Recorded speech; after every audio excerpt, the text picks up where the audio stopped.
Selamat berjumpa kembali dalam mata kuliah statistika. Kali ini kita akan membahas mengenai regresi linier berganda.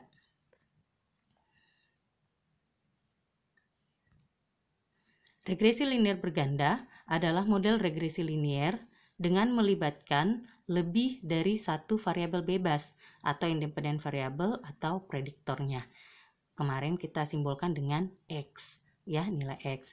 Jadi berganda ini dia lebih dari satu. Kalau kemarin regresi linear sederhana itu cuma terdiri atas satu variabel bebas. Kalau lebih dari satu, bisa 2, 3, dan seterusnya, itu dinamakan regresi linear berganda. Nah, dalam bahasa Inggris istilah ini disebut dengan multiple linear regression. Oke. Persamaan regresi linear berganda untuk dua variabel, jadi bisa lebih dari satu, bisa 2, 3, dan seterusnya. Sekarang kita ambil untuk dua variabel saja dulu ya. Jadi kalau terdiri dari dua variabel bebas, maka persamaannya berbentuk Y sama dengan A tambah B1X1 tambah B2X2, di mana sama dengan pada regresi sederhana, Y itu adalah variabel terikatnya atau dependent variable, X1 dan X2 adalah variabel-variabel bebas ke-1 dan ke-2 atau independent variable. Kemudian A itu adalah nilai koefisien konstanta atau nilai Y pada saat X1 maupun X2-nya sama-sama bernilai 0.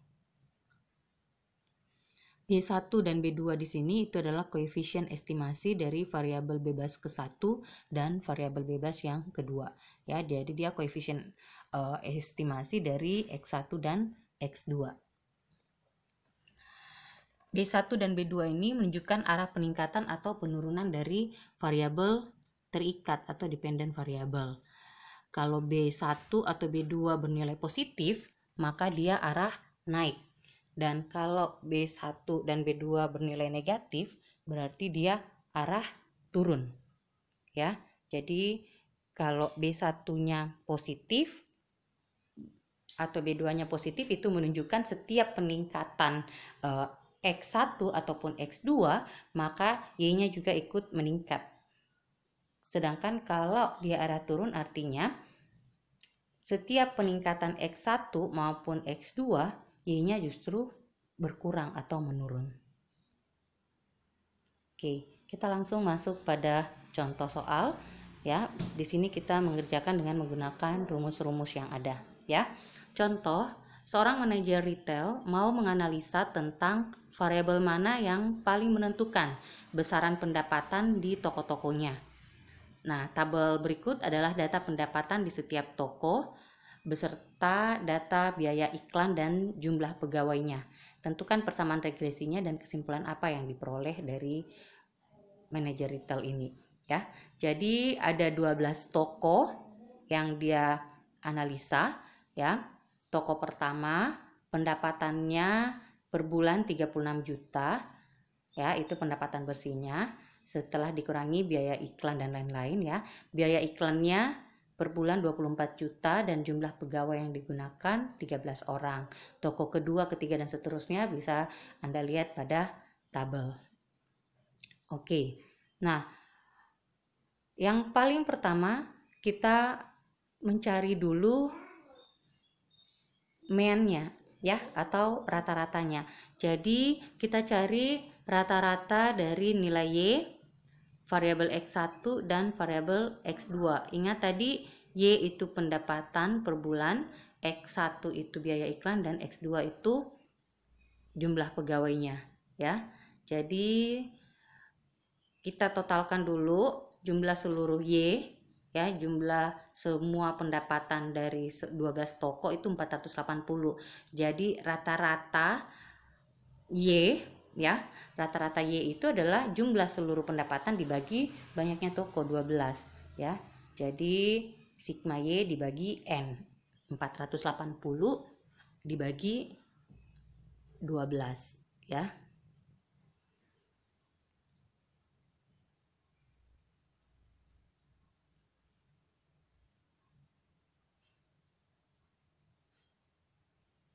Jadi ini 480 dibagi N-nya 12. Oke, kemudian kita cari rata-rata X1 dan juga X2. Sama ya rumusnya. Kalau rata-rata X1 berarti jumlah semua X1 240 dibagi banyak tokonya ada 12 toko ya. X2 berarti jumlah semua X2, jumlah semua pegawai dibagi banyaknya toko ya. Jadi didapatkan rata-rata Y 40, rata-rata X1 20 dan rata-rata X2 12,5. Nah, selanjutnya kita masuk pada kolom keempat yang ini ya.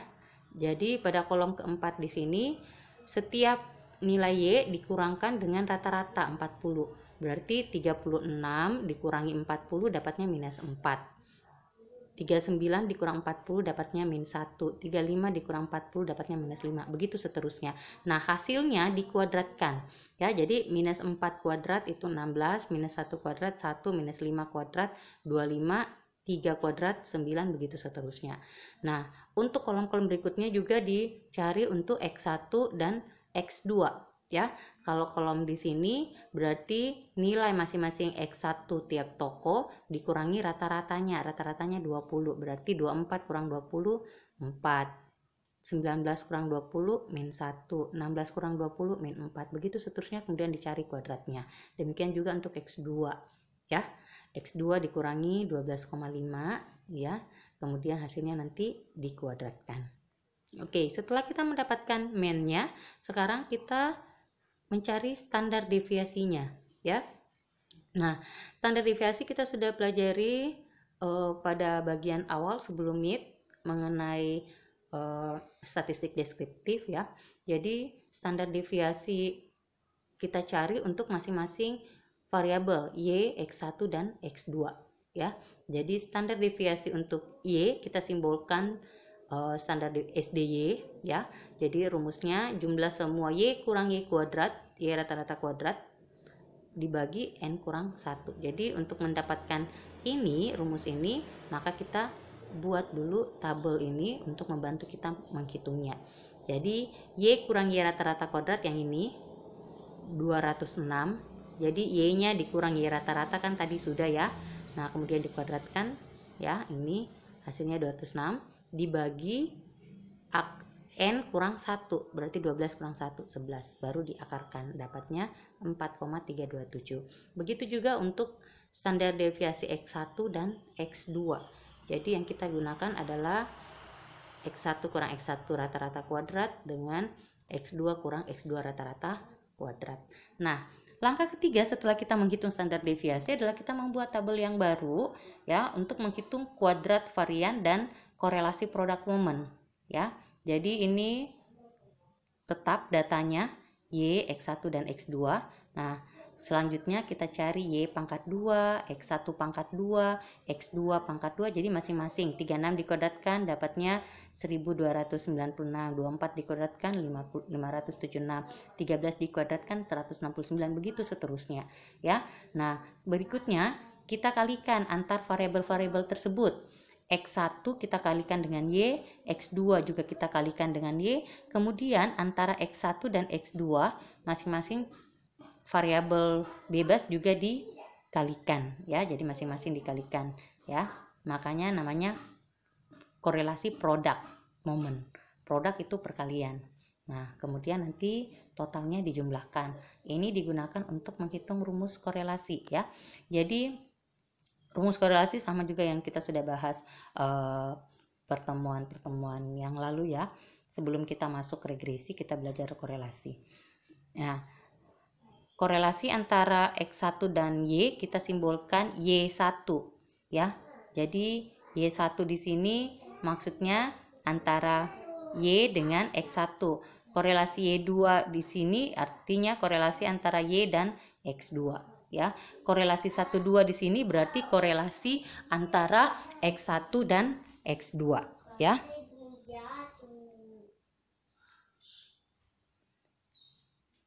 Oke, setelah dimasukkan dalam rumus, kita dapatkan hasil-hasil dari tiap korelasinya. Nah, berikutnya yang keempat, kita menghitung nilai beta.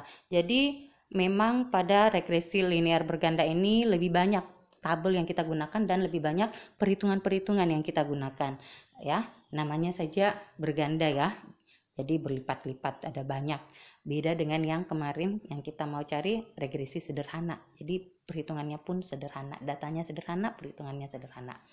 Oke, jadi ini rumus menghitung nilai beta itu kita menggunakan hasil-hasil dari korelasi. Jadi korelasi Y dengan X1 dikurangi korelasi Y dengan X2 kali korelasi X1 dan X2 dibagi 1 kurang korelasi X1 dan X2 dikuadratkan. Dapatnya 0,394.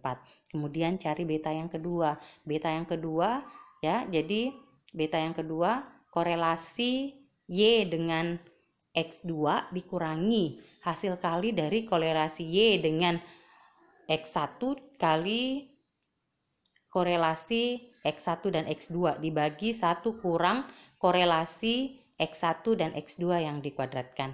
Hasilnya minus 0,373. Nah, yang kelima, di sini kita masuk pada intinya yaitu menentukan berapa koefisien A, B1 dan B2. Jadi yang pertama kita cari dulu B1 dan B2-nya. Ya. Jadi B1 dan B2-nya itu nanti baru digunakan untuk menghitung A. Kalau kemarin kita cari A dulu baru B, kalau yang ini B1-nya dulu ya. Jadi B1 itu diperoleh dari nilai beta 1 dikali standar deviasi Y dibagi standar deviasi X1. Kalau B2 berarti beta 2 dikali standar deviasi Y dibagi standar deviasi X2 ya. Nah, ini sudah didapatkan B1 dan B2.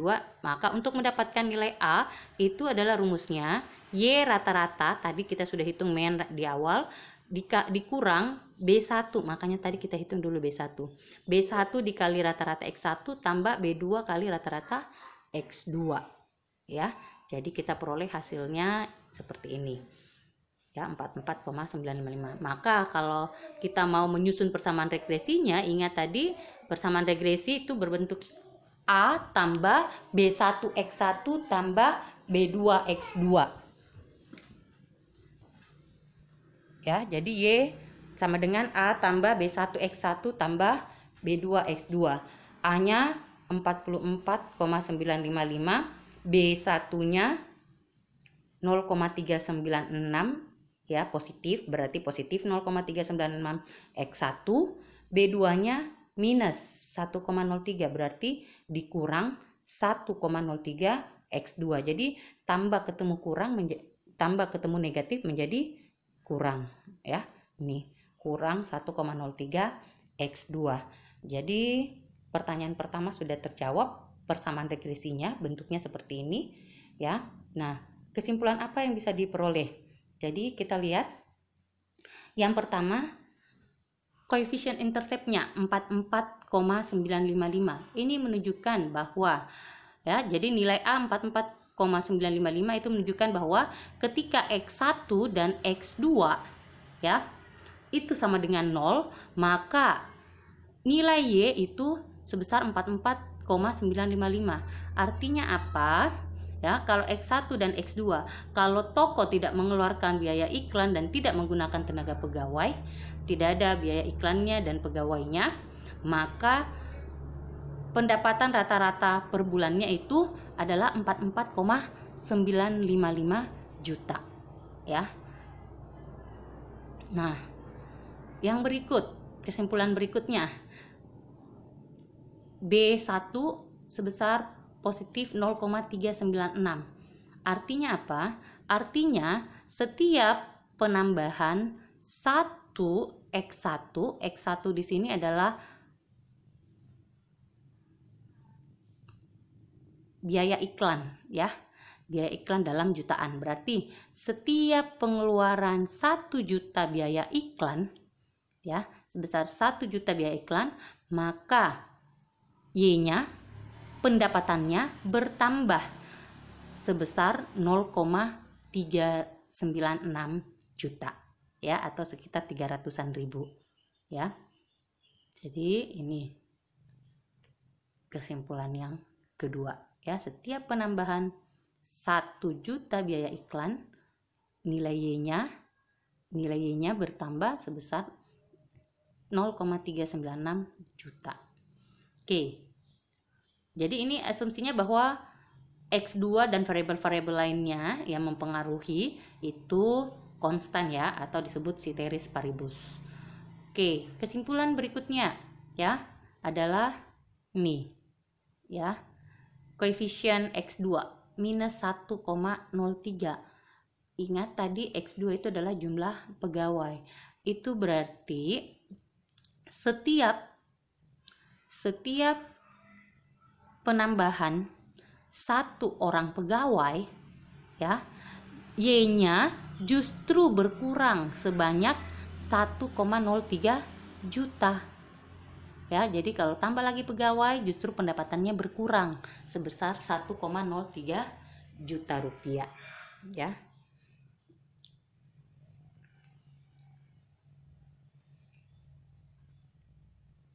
Oke, sekarang yang berikutnya koefisien determinansi atau R-square ya. Rumus R-square-nya juga itu seperti ini ya. Beta 1 kali korelasi Y dan X1 ditambah beta 2 kali korelasi Y dan X2. Ya, jadi sebagaimana kita sudah ketahui kemarin bahwa koefisien determinansi itu adalah alat analisis pada regresi linier ya. Jadi ini bisa selalu diartikan sebagai seberapa besar kemampuan semua variabel bebas yang ada dalam menjelaskan ragam dari variabel terikatnya ya. Oke, setelah dimasukkan nilai-nilai beta dan korelasi yang sudah diperoleh, ternyata kita dapat R kuadratnya itu 0,1956032, mendekati 0 ya. Jadi dia sangat kecil, cuma 0,1956. Nah, ini artinya apa?